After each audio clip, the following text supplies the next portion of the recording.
안녕하십니까, 정마입니다.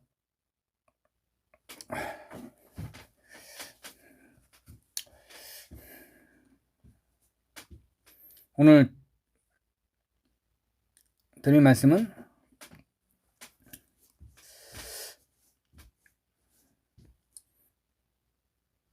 저랑 같이 대머리지만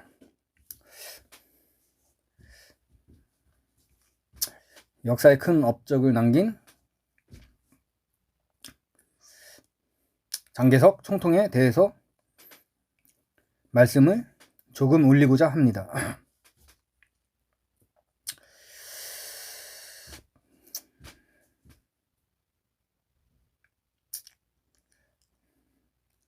격동기에는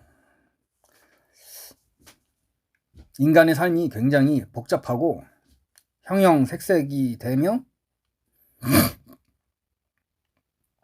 때론 누더기처럼 때론 걸레처럼 구겨지기도 하는 것 같습니다. 장개석 총통은 출세하기 전까지 그렇게 많이 배우지도 못했고 중국에서 또 여타 군벌 지도자처럼 훌륭한 어떤 군사 학교 학습이라든지 경력이 없었습니다.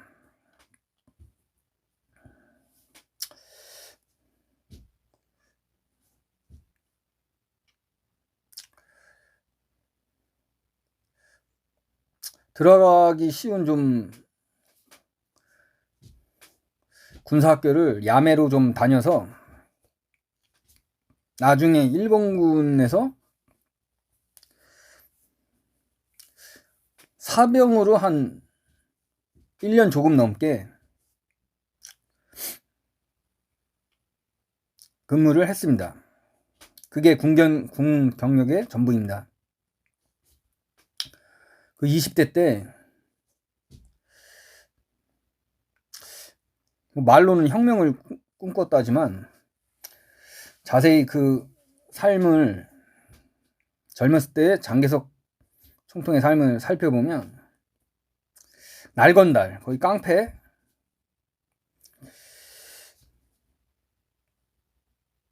전형적인 모습을 보여줍니다.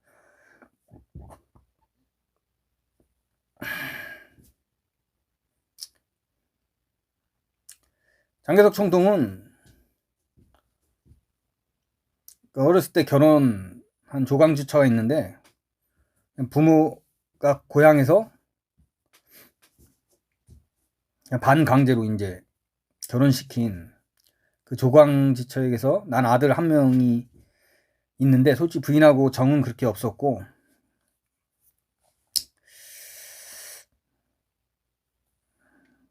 두 번째로 만나게 되는 여성이 있습니다.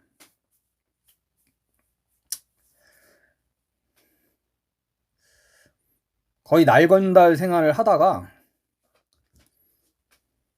한 중학생 정도 되는 13살? 13살 정도 되는 한 아가씨한테 반했는데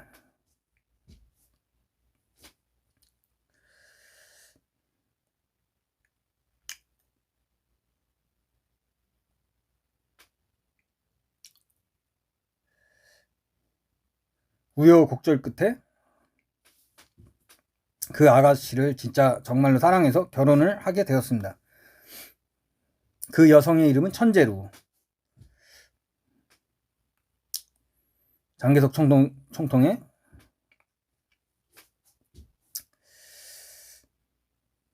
진정한 첫사랑이었습니다.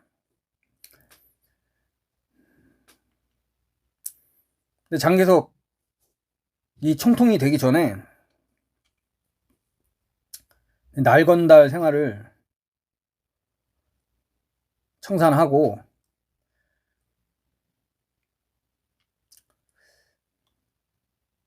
국민당 내에서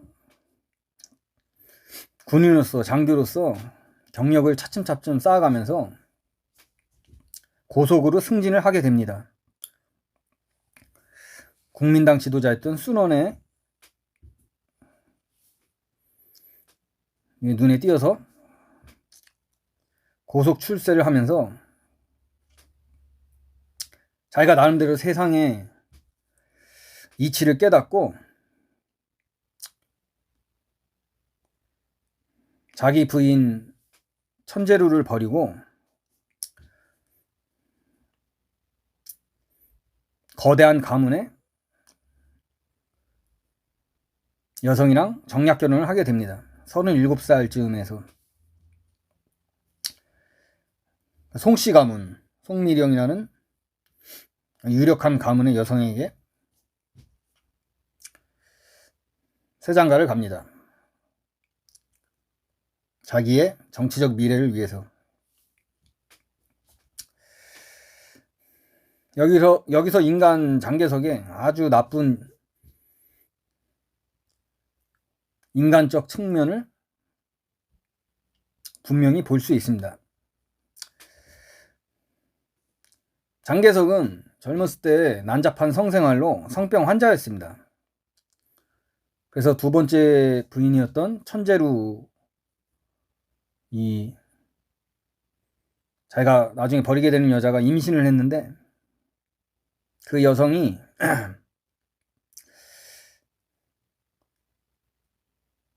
그 여성도 성병에 걸려가지고 그 태아가 유산되는 비극을 겪습니다. 장개석은 자기 자신의 정치적 미래를 위해서 애틋한 첫사랑이던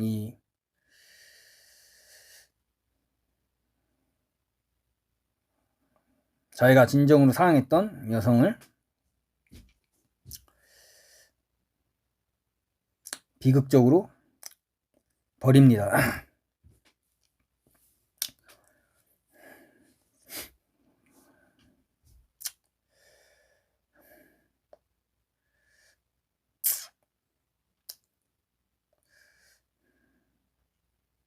인간적인 측면에서 보면은 상당히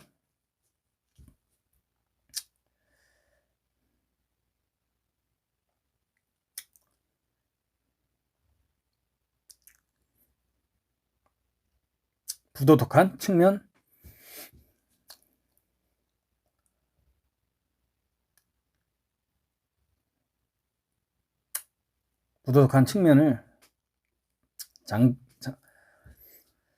장개석은 보입니다.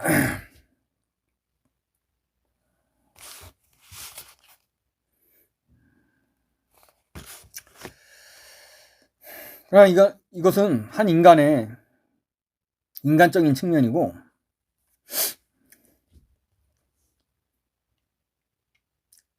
우여곡절 끝에 권력 투쟁에서 승리한 장개석은 국민당의 군사적 지도권을 틀어지고 1930대 초반에 권력의 정상에 서게 됩니다.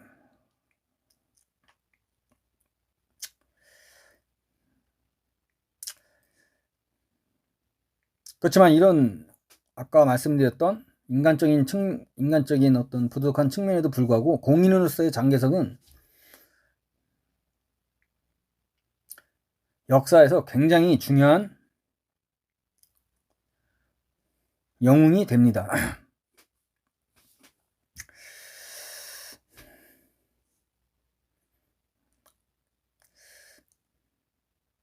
동아시아에서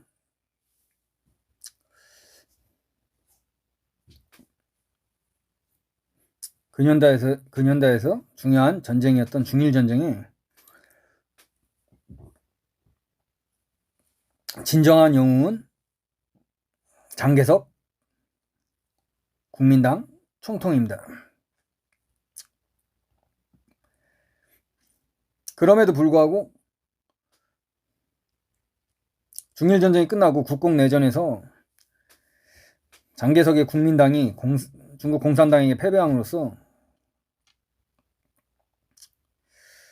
지금까지도 제대로 된 역사적 업적을 평가받지 못하고 있습니다. 중국 공산당은 항일전쟁의 역사를 자기들 중국 공산당만의 업적으로 둔갑을 시켰습니다.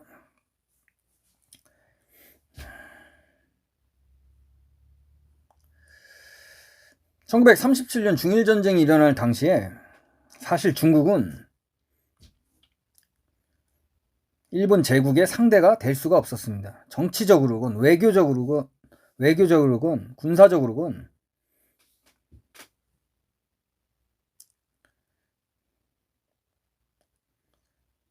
대적할 수 없었던 처지에 있었습니다.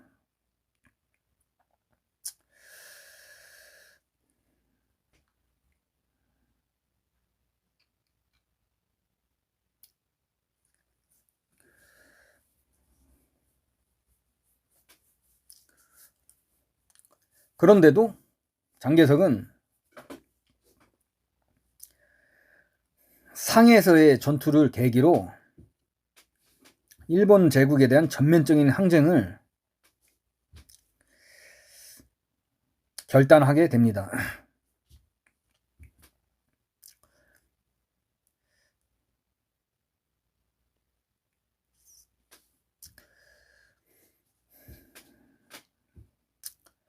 이 중일전쟁을 통해서 장개석 총통은 국민당만이 아닌 전 중국의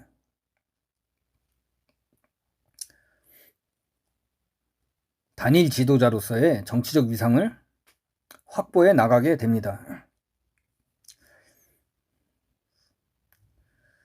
거대한 일본 제국에 맞서서 정규전을 경험하면서 중국인들은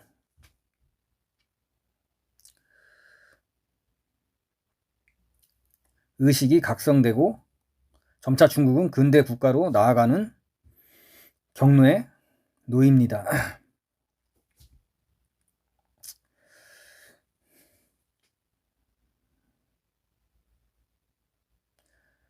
장개석 총통은 훨씬 열세한 전력에도 불구하고 비정규전과 때로는 도전적인 희생이 막대하게 따르는 정규전도 감행함으로써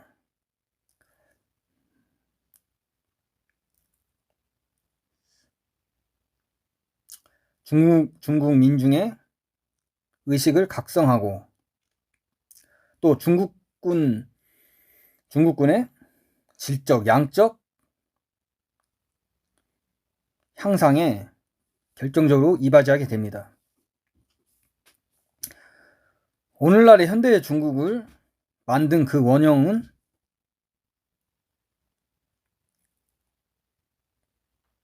바로 장개석 총통의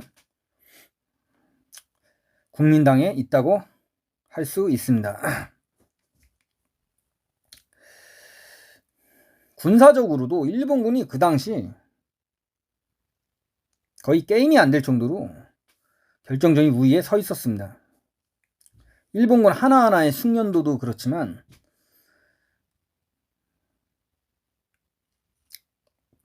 공군기, 공군 전력, 포병 전력, 기갑 전력에 있어서도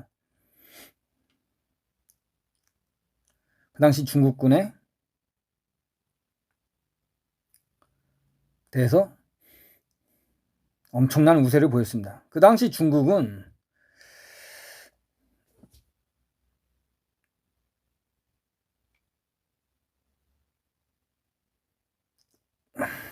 솔직히 국민당군을 빼고는 거의 여러 잡다한 군벌들의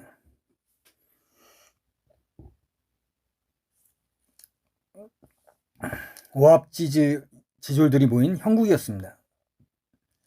이 중일 전쟁을 통해서 중국군은 단련되고 숙련된 군사 전력으로 발전하게 됩니다.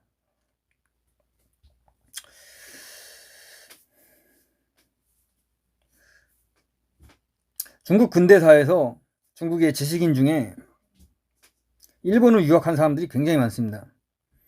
국민당의 유력한 지도자 중에서도 왕징웨이라는 사람이 있었고, 왕징웨이뿐만 아니라 대부분의 지식인들이 일본 유학을 했었는데, 이 장개석 총통의 중일전쟁을 굉장히 무모하다고 생각했습니다. 아니, 전력이 이렇게 차이가 나는데 싸워봤자 우리가 질 텐데 왜 싸우냐. 차라리 평화협상을 해서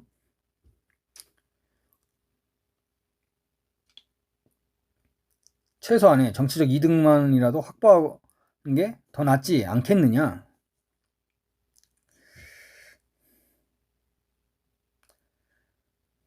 진짜 그 당시 드러나는 결과만으로도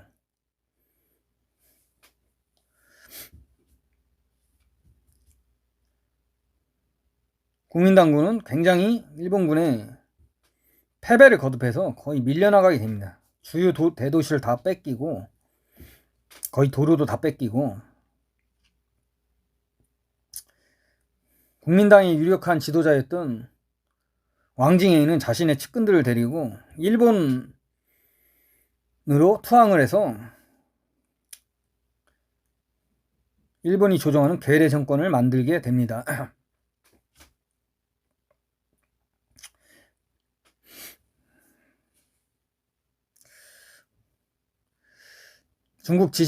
그 당시 중국 지식인 중엔 일본과 맞서는 게 굉장히 무모하다고 생각한 사람들이 엄청 많았다는 것을 반증하는 역사적 사례이기도 합니다.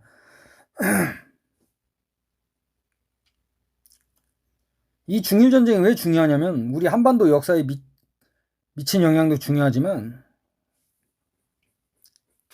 군사적으로도 일본군 육군 전력의 60%, 일본군 육군 병력의 80만을 묶어놓아서 나중에 태평양 전쟁이 발발해서도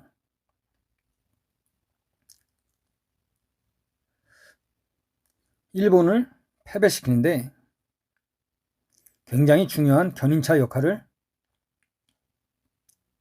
합니다.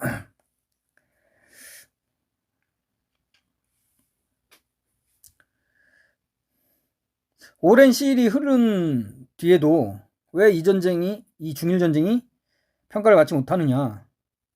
그것은 국공내전에서 장개석 총통의 국민당이 패해서 대만으로 도망치고 중국 대륙을 중국 공산당이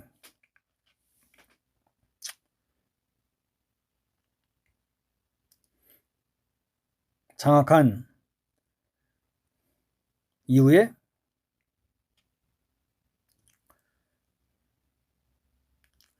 올바른 역사가 쓰여지지 못했기 때문입니다.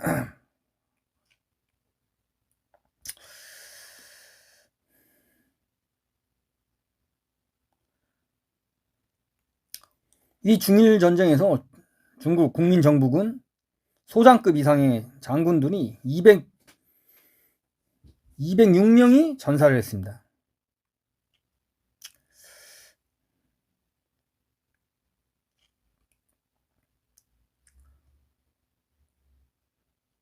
중국 국민정부군이 장교들이, 또 장개석 총통이 황포군관학교 교장을 맡았을 때 그 제자들이 중국 국민정부군의 기간 장교가 돼서 일본 제국과의 전쟁을 목숨을 바치면서 끝까지 수행한 것입니다.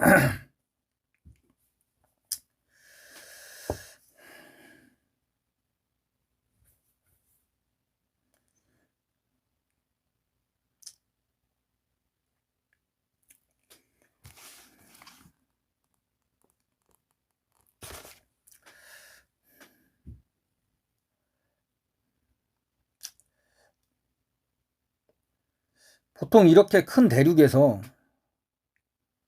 이렇게 오랜 기간 장기 항전한 경우는 굉장히 역사적으로 드문 사례입니다. 이 지루하고도 열세한 고통스럽고 비참한 장기적인 항전을 이끈 장개석 총통의 역사적 업적은 오늘날 재조명해야 한다고 생각합니다. 동아시아의 역사를 위해서도, 한반도의 역사를 위해서도 이 8년간의 중일 전쟁에 대해서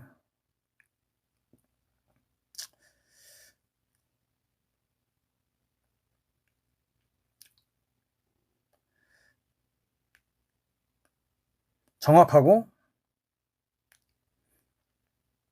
객관적인 평가가 필요하다고 생각합니다.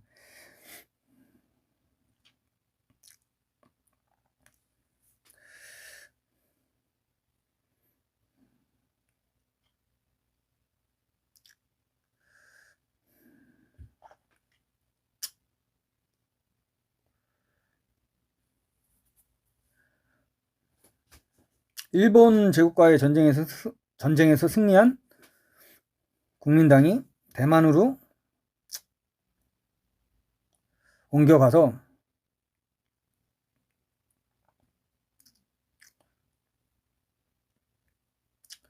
개발 독재 모델이 되고, 또 대만에서 그 대만 주민들의 자체적인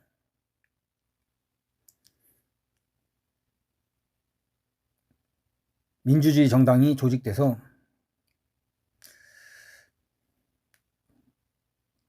지금까지 대만 민주주의도 상당히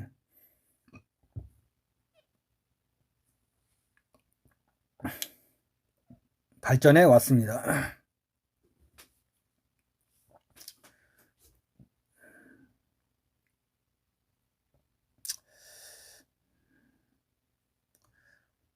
그런 대만이 오늘날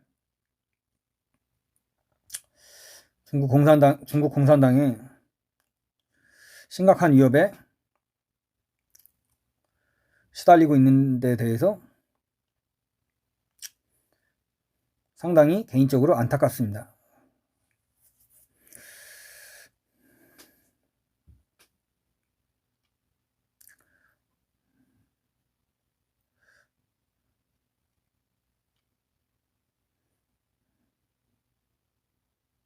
대만이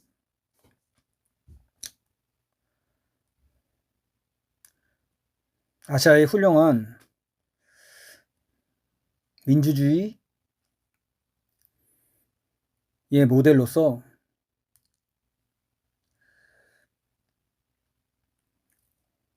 방파제로서 보루로서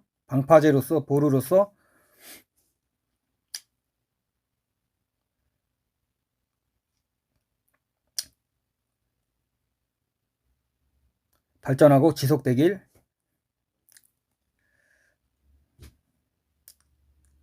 진심으로 바랍니다.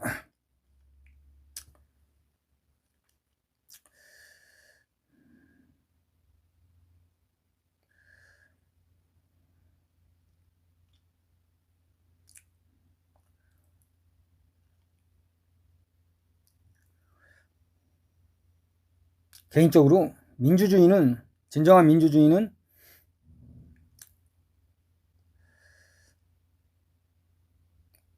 비열한 독재를